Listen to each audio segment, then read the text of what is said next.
Olá, seja muito bem-vindo à segunda aula do nosso curso A Conquista da Vontade. E nesta aula nós vamos começar a aprender um pouco sobre as potências da alma, as faculdades da alma. Mas antes de adentrar o tema especificamente, por que é importante a gente saber disso? Porque se você não tem nenhum domínio sobre o seu próprio funcionamento, vai ser muito difícil você ter domínio sobre você mesmo no mundo. Então o primeiro passo do autodomínio, o primeiro passo de a gente conseguir se tornar pessoas livres, que consegue realmente escolher o que quer para a vida e consegue ir atrás disso e consegue fazer o que se propôs a fazer, consegue dizer não quando tem que dizer não, dizer sim quando tem que dizer sim. Para você ter esse domínio, essa força, antes disso, você precisa conhecer as suas forças. Você precisa conhecer as suas potências. Então imagine que você foi presenteado com uma Ferrari, carro de 3 milhões de reais. Bom, você vai ficar feliz por ter ganhado uma Ferrari, provavelmente. Só que, se você não souber mexer nos botões da Ferrari, ela é um carro comum. É um carro que é bonito por fora, mas você não vai conseguir extrair nada dela, da força, da potência, etc., porque você não sabe operacionalizar aquilo. É a mesma coisa. Guardadas as devidas proporções, é a mesma coisa. Então você tem que aprender sobre as suas potências, suas forças, como você funciona, como que você opera. Você precisa aprender sobre a sua natureza, sobre a sua substância, sobre os seus modos de operação. Você precisa saber disso. Tudo bem? Isso aqui não é... não precisa saber disso. Não, você precisa saber disso. A verdade é que a maioria das pessoas não sabem disso e é por isso que elas não conseguem ter uma vida feliz, uma vida realizada, porque elas não conseguem dominar a si mesmas. Então, esse é o primeiro ponto. O que a gente precisa entender num ponto de partida dessa aula? É algo um pouco polêmico, mas que é muito importante você entender. E não só você entender, você aceitar isso como uma verdade. O homem, o ser humano, ele não é refém dos seus instintos. Veja, o homem não é refém dos seus primeiros estímulos. Então, diferente dos animais, o homem, ele também sente instintos, impulsos e estímulos. Só que nós, decorrente das nossas faculdades superiores que os animais não têm, nós podemos controlar esses instintos. Então nós não somos reféns a um impulso. Veja, um peixe, ele vai perder a vida dele para comer. Então, o homem pescando um peixe, ele pode jogar 1000 vezes o anzol na água e o peixe, ele vai morder o anzol 1000 vezes. Ele morde o anzol, o cara tira o peixe, solta o peixe, joga na água. Jogou lá de novo a comida, depois de um tempinho jogou a comida de novo. Se o peixe estiver com fome, ele vai comer de novo. Porque o peixe não consegue controlar o instinto de comer. Diferente do homem. Eu posso sentir fome, mas eu posso, por exemplo, fazer jejum. Eu sinto fome, mas eu falo, por uma livre escolha minha, eu não vou comer. E aquela fome tá me consumindo e eu tô com fome, mas eu não como. Ou seja, você, eu, nós seres humanos, temos a liberdade de refrear os nossos instintos e os nossos impulsos. Ou seja, a nossa reação não é automática. Sabe aquela ideia que as pessoas falam assim, eu agi no impulso, eu agi automaticamente, nem pensei. Isso acontece, mas acontece com pessoas que não têm um domínio da própria inteligência e da vontade. Aqui está o cerne do nosso curso. Está o cerne do que a gente tem que fazer. Educar a inteligência e educar a vontade é para nós não sermos reféns e escravos dos nossos impulsos, instintos, paixões. Eu não ser escravo da minha preguiça, da minha vaidade. Eu não ser escravo do meu medo. Eu não ser escravo de nada. Eu ser livre para racionalmente escolher o que eu quero para minha vida e direcionar minha vida para lá. Então veja, a vida do homem, ela não é automática. Ela não se realiza sozinha. O homem tem pela frente uma tarefa. E a tarefa do homem é resolver sua própria vida. Então, diferente de um animal que vai nascer e se acontecer nada de diferente, nada de extraordinário, ele vai realizar a vida dele. Uma anta, uma zebra na África, a zebra vai viver a vida dela até o final. Se não do jeito que ela tem que viver. Se não tiver nenhum incêndio, uma seca, sei lá, a zebra vai realizar a vida dela. Se ninguém atrapalhar. O homem não. O homem não basta nascer. Para nós, seres humanos, não basta nascermos, estarmos vivos, crescermos, reproduzir. Não. A gente tem que aprender a viver. Grava isso. O homem não nasce pronto. O homem precisa aprender a resolver a própria vida. Porque o êxito da nossa vida não está garantido. O homem, não existe uma garantia de que nós teremos êxito na nossa vida. E para ter êxito, nós precisamos aprender a viver. Veja, o homem é o único animal capaz de fracassar a própria vida voluntariamente. Olha que loucura isso aqui. Nós somos os únicos animais na face da Terra que podemos fracassar a nossa vida porque a gente quer, por livres escolhas. Então eu consigo chegar no final da minha vida com 50 anos, 60, 70 anos, olhar para trás e falar, eu fracassei a minha vida porque eu tomei um monte de decisão errada, porque eu fiz um monte de escolha errada. Entende? Essa é a diferença. Então é por isso que o homem tem essas faculdades superiores, principalmente da inteligência e da vontade. Porque eu posso intelectualmente escolher os fins da minha vida. Eu escolho os meus objetivos, eu escolho as minhas metas, eu escolho com quem eu vou me casar, eu escolho aonde eu vou morar, eu escolho a minha profissão, eu escolho o estilo de vida que eu vou levar, se eu vou ser uma pessoa que vou me alimentar bem, fazer exercícios ou não. Tudo isso está livremente escolhido por mim intelectualmente. Veja, os animais irracionais não têm intelecto. O ser humano tem o intelecto.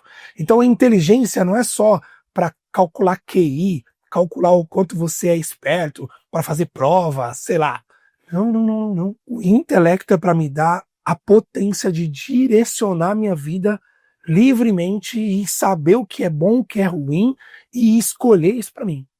Veja, um grande mal da sociedade hoje é não saber diferenciar o bem do mal, o certo do errado. E o que me dá a capacidade de fazer isso é o meu intelecto, é a minha inteligência.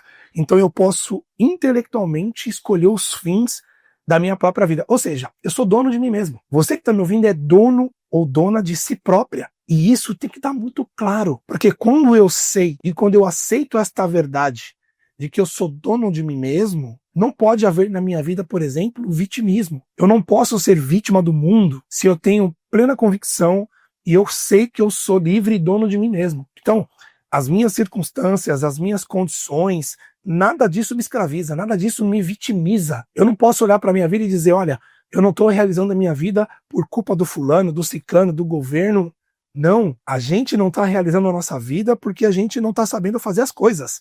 Porque nós somos donos dos nossos fins. Ah, David, mas e as coisas que acontecem que saem do nosso controle? Os imprevistos, um acidente, realmente, uma fatalidade, isso realmente nós enfrentamos na nossa vida. Tem muitas coisas que nós não temos controle na nossa vida. Mas mesmo um fato que eu não tenho um controle, eu não posso controlar se eu vou ser atropelado, se eu vou sofrer um acidente de moto, como eu sofri. Na verdade, mais ou menos, né? Porque eu escolhi andar de moto. Veja, eu escolhi livremente subir numa motocicleta. E eu sofri um acidente, fiquei 12 dias na UTI, quase fiquei paraplégico, quase perdi minha vida. Tudo bem, eu não queria cair, foi um acidente, mas eu também escolhi subir naquela motocicleta. Você percebe? Eu poderia não ter escolhido como hoje, por exemplo, eu escolhi nunca mais andar de moto. A minha habilitação hoje eu não tenho mais a categoria A de moto, é só a B, porque eu decidi livremente que eu não ando mais de moto. Então cair de moto vai ser muito difícil para mim, porque eu não vou andar mais. Posso ser atropelado por uma moto. Ainda assim, eu posso ter o controle de como eu vou reagir a essa situação. Eu posso não ter controle da situação, mas eu tenho um controle sobre como eu vou reagir a essa situação. Percebe isso? Então isso é muito importante ficar claro para vocês. Então, sabendo que eu, como ser humano, eu não nasço pronto, e eu tenho como uma tarefa realizar a minha vida, o mais importante no homem é a aprendizagem do que o instinto. O mais importante no homem é o que eu aprendo sobre como viver a minha vida e como operacionar as minhas potências. Isso é mais importante do que o meu instinto, é mais importante do que o meu impulso. Então, aquele homem que fala assim, eu traí minha mulher por impulso, por instinto. Realmente o instinto e o impulso existe.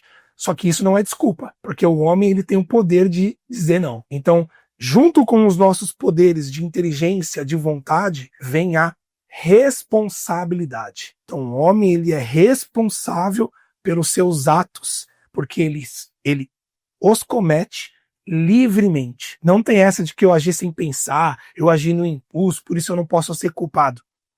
Negativo. Nós temos o poder intelectual e de vontade de controlar a nossa vida. Sabendo disso, aqui vem a importância de falar sobre as potências da alma, porque são essas potências do nosso intelecto, da nossa vontade, que nos fazem conseguir controlar a nossa vida, tá certo?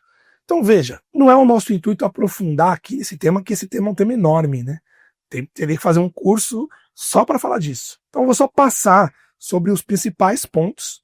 Deixo aqui uma recomendação de um grande livro, Fundamentos de Antropologia um ideal de excelência humana. Então, se você que está me assistindo agora quiser se aprofundar um pouco neste tema, este livro aqui é o livro que eu mais gosto sobre esse tema, tá bom? Aqui fala sobre faculdades da alma, sobre tudo o que a gente está conversando nessa aula. E o Ítalo Marcilli também lançou, não sei em que ano você está assistindo esse curso, mas o Ítalo Marcilli lançou neste ano de 2025 um livro chamado Antropologia Filosófica e Metafísica. É um compêndio. Então é bem pequeno, é resumido isso que a gente está falando aqui. Então também fica como recomendação esse livro do professor Ítalo Marcilli. Vamos lá, veja, o que é a alma?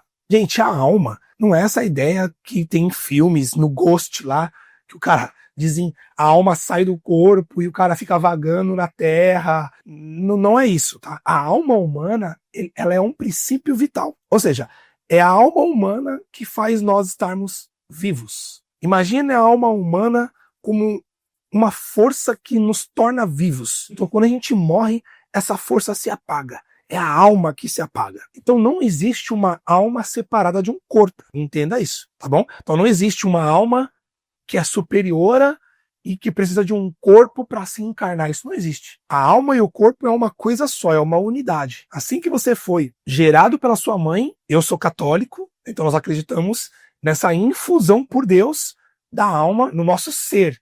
Então a alma, entenda isso, a alma é um princípio vital do homem e ela é inseparável do corpo. Então veja, existe inclusive um ditado italiano que fala: se o corpo está bem, a alma dança. Aquela relação que se fala de mente e corpo, né?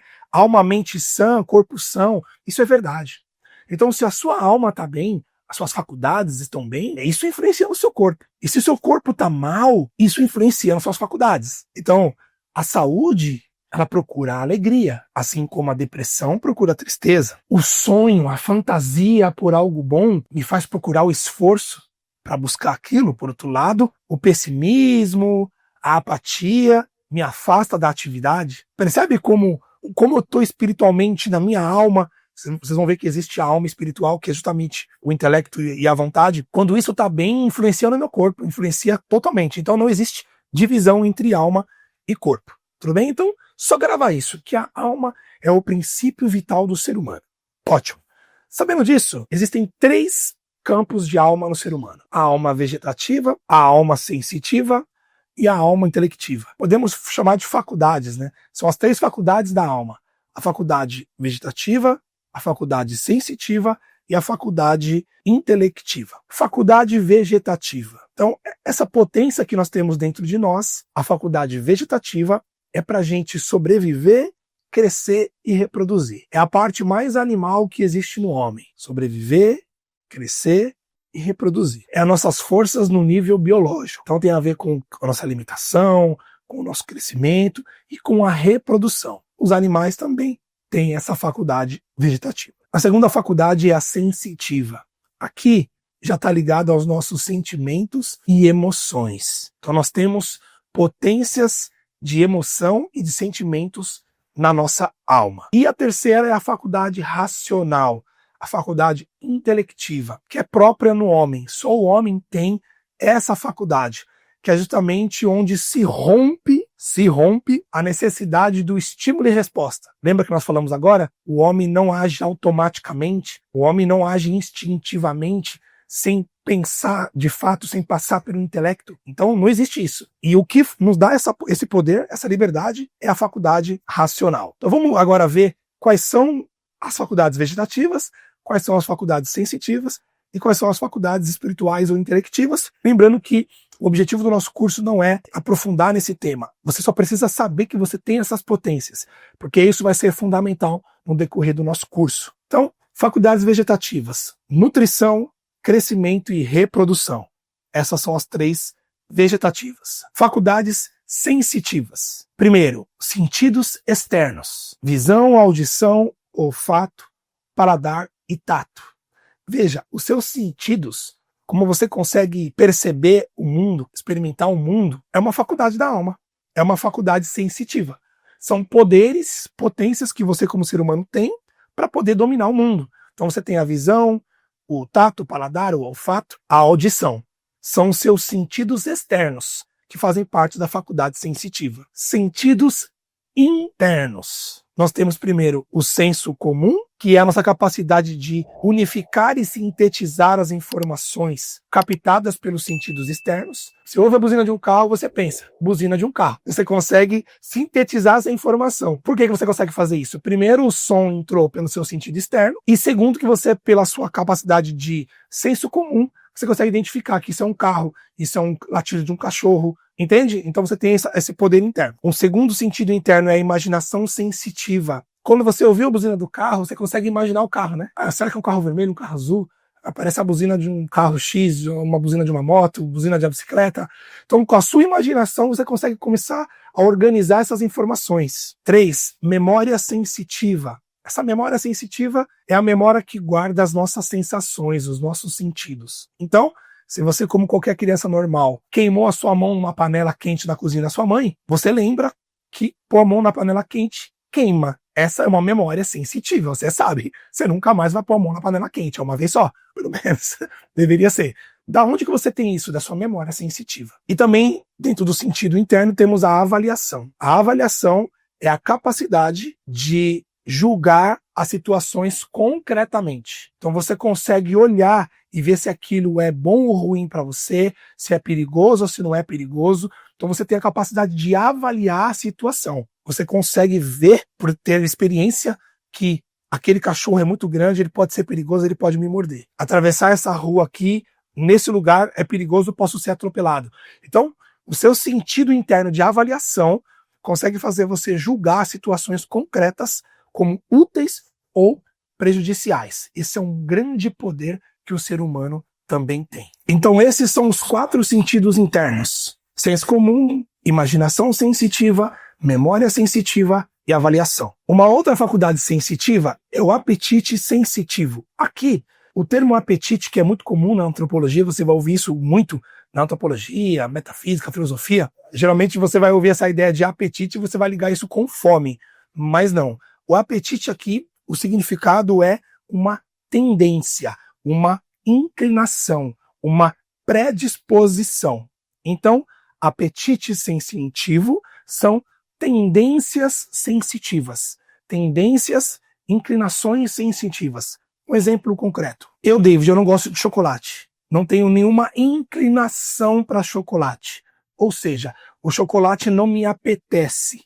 Percebe? Então eu posso olhar para um chocolate, um brigadeiro, e o brigadeiro não mover nenhum desejo em mim. Não sentir nada. Porque eu não tenho um apetite sensitivo para brigadeiro. Eu não tenho uma tendência, eu não tenho uma inclinação. Por outro lado, tem pessoas que amam brigadeiro.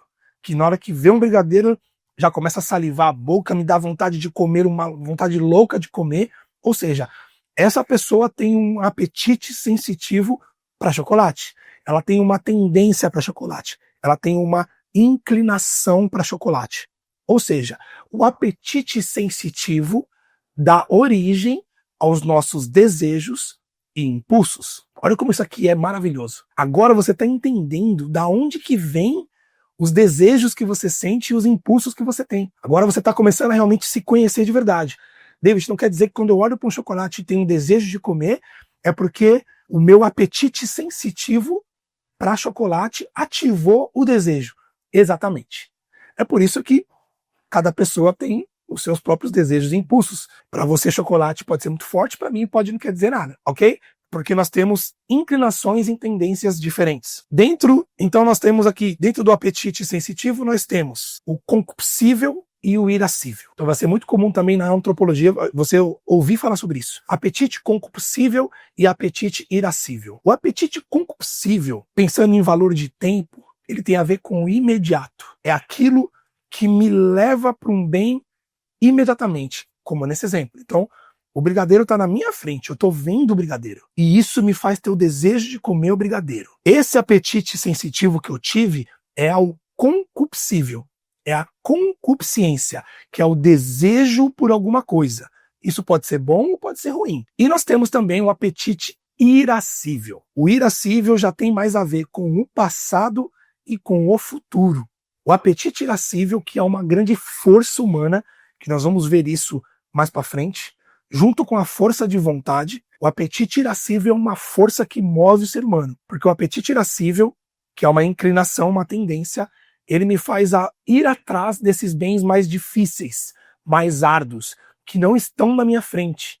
Então eu quero uma coisa que não está aqui agora.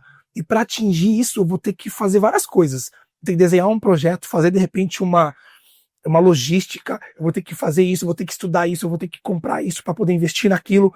Então esse apetite irascível faz você ir atrás de bens mais árduos. E geralmente bens que realizam mais a nossa vida, porque exigem um projeto. E o apetite irascível também está ligado com a ira. Nós vamos ver isso também no nosso curso. Todas as vezes que você ficar irado, nervoso, o que ativou essa ira foi o seu apetite irascível, a sua força irascível. Foi isso que ativou a sua ira. Porque a força irascível, ela sempre age quando há uma injustiça. Calma que você vai entender isso durante o curso. Então veja, todas as vezes que você fica nervoso, irritado, é porque a sua força irascível, o seu crítico julgou que houve uma injustiça. E aí a sua força irascível entra em cena para você corrigir essa injustiça. Então vou dar um exemplo. Você está num shopping, no mercado, sei lá, e você vê um pai dando um tapa na cara de uma criança de 2 anos. Um tapa forte na cara de uma criança. Plá! Quando você vê aquilo, provavelmente você vai ficar irado. Aquilo vai te causar uma revolta. Cara, o cara deu um tapa na cara de uma criança de 1 ano. Por que você fica nervoso e fica irado? Porque o seu juízo julgou que aquilo foi injusto. E a sua força irascível quer entrar no mundo para fazer justiça. Então a força irascível é uma grande potência humana que nós vamos ver mais a fundo nas próximas aulas. Porém agora apenas grave que dentro do apetite sensitivo temos o concupiscível, que é o desejo imediato, e o irascível, que é mais para desejos passados e futuros. Ótimo. Essas são as faculdades sensitivas. Sentidos externos, internos e o apetite sensitivo. E também temos agora as faculdades espirituais ou intelectivas, próprias dos seres humanos. Só os homens possuem, só os seres humanos possuem essas faculdades. São as nossas faculdades racionais, a faculdade da nossa inteligência, da razão. É por isso que se chamam faculdades superiores, porque elas são superiores às outras faculdades que a gente viu agora. E elas devem governar as demais. Então, a minha faculdade vegetativa de nutrição me dá fome. Preciso comer para sobreviver. Mas isso não quer dizer nada sobre o que eu vou comer. O que eu vou comer é a minha faculdade superior da inteligência que vai decidir. Deveria ser. Então as pessoas que engordam, ficam gordos por causa de gula, porque comem demais, e comem só besteira, só comem pizza, doce, eu não consigo comer sal. É porque o apetite sensitivo dela, que é o sentido, o desejo, leva para comer besteira por causa do gosto, e isso domina a faculdade da inteligência. Ou seja, está invertido. Essa pessoa é escrava das paixões dela, é escrava dos sentimentos, das emoções. Como que você faz para não ser escravo disso? As suas faculdades superiores que precisam agir sobre você. Você precisa educar as suas faculdades superiores. David, quais são as minhas faculdades superiores, espirituais ou intelectivas? Primeiro, a inteligência. Então aqui nós não estamos falando de inteligência em termos de QI. Estamos falando da faculdade intelectiva, espiritual, da inteligência, que te dá a capacidade de conhecer o bem, saber o que é certo, o que é errado, de julgar as coisas, de raciocinar, de agir com a razão. Ou seja, a razão humana está na faculdade da inteligência. Só que em muitas pessoas essa faculdade fica apagada porque a pessoa não educa a inteligência. O que vocês estão fazendo agora comigo nesse curso é educar a inteligência de vocês, para a gente poder fortalecer a nossa vontade. Então o primeiro passo é educar a inteligência. Então a nossa inteligência era dividida em 2 intelectos, o ativo e o passivo. Intelecto ativo, ele abstrai os conceitos universais a partir de dados sensíveis. Então eu olho o meu celular e o meu intelecto ativo consegue deduzir o que significa isso e inclusive raciocinar como que isso pode ser útil ou não para mim, usando as outras faculdades. E eu tenho um intelecto passivo, que recebe e armazena as informações, esses conceitos universais abstraídos. Então, eu posso olhar para um celular e achar que é injusto ele custar 15 mil reais. Essa percepção de justo ou injusto, quem fez foi meu intelecto ativo. Entende? É um conceito abstrato. Você não toca a justiça, né? Você não toca o justo. Então, quando você olha uma situação injusta, o seu intelecto ativo vai agir. E o intelecto passivo, ele vai armazenar as informações e vai fazer você criar os seus juízos. Bom, é injusto um pai, um adulto dar um tapa na cara de uma criança de 1 ano. Por quê? Porque o meu intelecto ativo já abstraiu isso alguma vez, seja eu presencialmente, eu experimentei isso, ou eu ouvi isso, eu li sobre isso, e o meu intelecto passivo gravou essa informação e hoje ele me dá essa referência. Tudo bem? Então, dentro da inteligência, nós temos o intelecto ativo e passivo, temos na faculdade superior, uma outra faculdade superior, a imaginação intelectual, que é diferente da imaginação sensitiva, que tem a ver com os sentidos. A imaginação intelectual me faz criar conceitos de coisas que já existem. Então, veja, o que é um unicórnio? Unicórnio não existe, né? Unicórnio é um cavalo, sei lá, com asa, com chifre. Como é que uma pessoa criou isso daí? Alguém criou o unicórnio. Ela usou a imaginação intelectiva. Juntou conceitos abstratos que já existiam e formou um dragão, um unicórnio. É a nossa imaginação intelectual. E nós temos também a nossa memória intelectual. A memória intelectual, ela não armazena o queimei a mão na panela. Essa que armazena é a memória sensitiva. A memória intelectual armazena os conceitos. O que é verdade? O que é justiça? O que é amor? O que é liberdade? Percebe que são conceitos abstratos? E quem memoriza isso no nosso intelecto, na nossa faculdade intelectiva? A memória intelectual. E por fim nós temos a vontade. A vontade é o apetite racional. É a capacidade espiritual de desejar livremente. A vontade é quem me move para um bem conhecido pela inteligência. Então a minha inteligência olha para um bem, vê que aquilo é bom, é belo, é verdadeiro, é o certo, mas quem me move para aquilo é a minha vontade. É a vontade que me dá capacidade de ação. Então vocês vão ver nas próximas aulas que a vontade está na ação. Muito bem, passamos aqui por todas as faculdades humanas. Vale a pena você rever essa aula para você meio que decorar isso. Vale a pena você investir, continuar investindo na sua educação, aprofundando no conhecimento. Esse é um livro que eu recomendo. O livro do professor Ítalo Marcilli é muito menor, é um compêndio, vale muito a pena comprar esse livro para entender essas faculdades, porque a partir daí você entende como você funciona. Olha como isso é maravilhoso, olha como isso é importante. Agora eu não sou mais escravo dos meus impulsos, eu não sei, não, eu sei bem o que está acontecendo. Eu sei que eu estou sentindo uma emoção, um apetite, mas eu tenho as minhas faculdades que eu posso escolher, eu posso me mover, eu posso imaginar, tudo bem? Então, para a gente finalizar aqui, concluindo, a inteligência no homem, ela é o navegador. Imagine que você está num navio, que você é um navio. A inteligência é o navegador. Então a inteligência me mostra para onde eu tenho que ir. Ela me direciona, ela me mostra o que é certo, o que é errado, o que eu deveria fazer agora, o que eu não deveria fazer agora, o que eu deveria escolher, o que eu não deveria escolher. É a inteligência iluminada, bem educada, que me mostra a verdade, o bem, o certo, o moralmente correto. Só que não é a inteligência que me move. Eu posso muito bem saber que uma coisa é certa ou errada, mas ainda assim escolher o errado. Quem me move para o bem é a vontade. Então a inteligência conhece e a vontade age.